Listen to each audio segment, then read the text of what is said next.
Welcome to Season 5 of the To Health With That podcast, where we break up big health topics like MTHFR into small bites. I'm your host, naturopathic Dr. Amy Newsel. This season, the spotlight is on you and all of the people like you who are living their lives every day with MTHFR. We're focusing on your stories, and I can't wait to hear them. So tell me a little bit about your story, your health journey. Okay. Well, I was diagnosed 2 years ago with rheumatoid arthritis. And up until my diagnosis, I would have proclaimed that I was a healthy, strong person, that I've always eaten reasonably healthy. I've always taken pretty good care of myself. Had some interesting history, which everyone has their own story.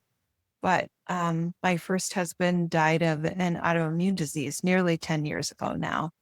And so the question, and he was 57, so he was really young and super strong, super energetic. I mean, he was, he would have never been a person that you thought would die young because he didn't take care of himself, because he did. And then when I developed an autoimmune disease on top of after his experience with autoimmune disease, then the concern is, what have I passed on to our daughters, our 2 daughters, and by that point, 1 grandchild.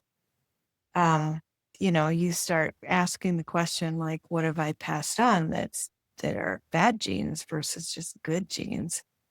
So, really, again, very curious about listening to things, listening to podcasts while I exercised, knowing that exercise seemed to warm up my joints and clean them out in a way that medication hardly ever quite worked. So I spent a lot of time on the exercise bike listening to podcasts. And at one point I came across your podcast and was just like, I don't know what MTHFR is. And frankly, what a really weird acronym. If somebody's gonna design an acronym, that would be a strange one. So so it kind of made me laugh. And then I started listening and I said, well, this could be helpful. And my health has been far better since I started symptom tracking, paying attention, asking the questions, doing some detox, and always going from the standpoint of, first of all, do no harm. Like, don't make something worse by trying to make it better. That's huge. So with your MTHFR, what do you think has been the thing that's been, either the most helpful or like the biggest aha moment for you? Well, I think that I assumed, of course, from the start, well, I'm just going to get rid of the folic acid and add in 5-LMTHF. And then everything will fall in line. Right. And that's been an interesting, it doesn't exactly work that way. You actually have to find the right dose and the best dose. And then that's going to change for you, whether you like that or not. Right. But you can't eat the same thing every day and expect that you're going to feel the same. I think that's been unfolding as I've been doing this MTHFR journey. What exactly looks like coping for me. Yes. Yeah. I found that too. Since starting on this journey, there's that mindfulness of like, okay, today I know these things are in my bucket. There might be other things in my bucket, but this is what I know about. So what do I do to mitigate this? Right. And it's a more day-to-day awareness of your stressors and the things that are going to help and whatever. The other thing that we chatted about briefly this morning was the whole highly sensitive person.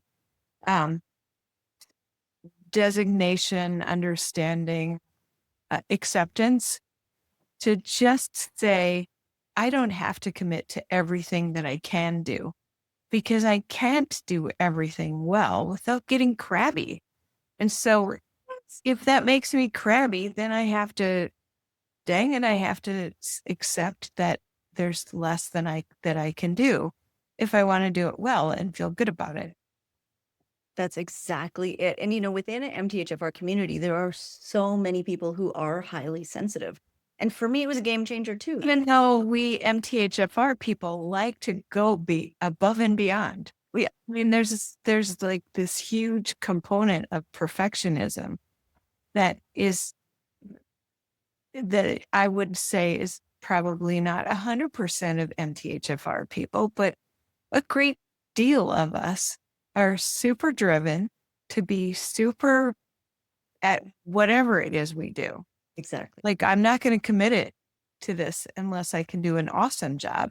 I don't want to just commit to an average job. Why would I do that at all? Exactly. Exactly. Yeah. And it's really interesting because I've come to look at my own perfectionism as actually almost a form of anxiety. And it doesn't feel exactly the same, but I think it follows a lot of the same pathways, right? Like I think it tracks along with that same pathology where, I'm just disregarding my body's signals, completely disregarding my body's signals and pushing, pushing, pushing, pushing, pushing. And then I can't figure out why I feel awful by the time I get to the end of it, right? I think that's part of the MTHFR journey in general too, not just about high sensitivity, but about everything. We get so many gifts from this, right? We just have to accept a little bit more personal responsibility in terms of caring for ourselves. But you wouldn't give away the gifts, right? The creativity, the drive, all of those things, the empathy. Exactly. With the rheumatoid arthritis, you've got the additional challenge of taking an antifolate, right?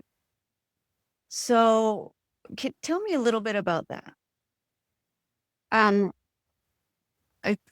Interestingly enough, I think that when I first started taking methotrexate, I would feel a dramatic loss of energy for about 3 days after taking the methotrexate.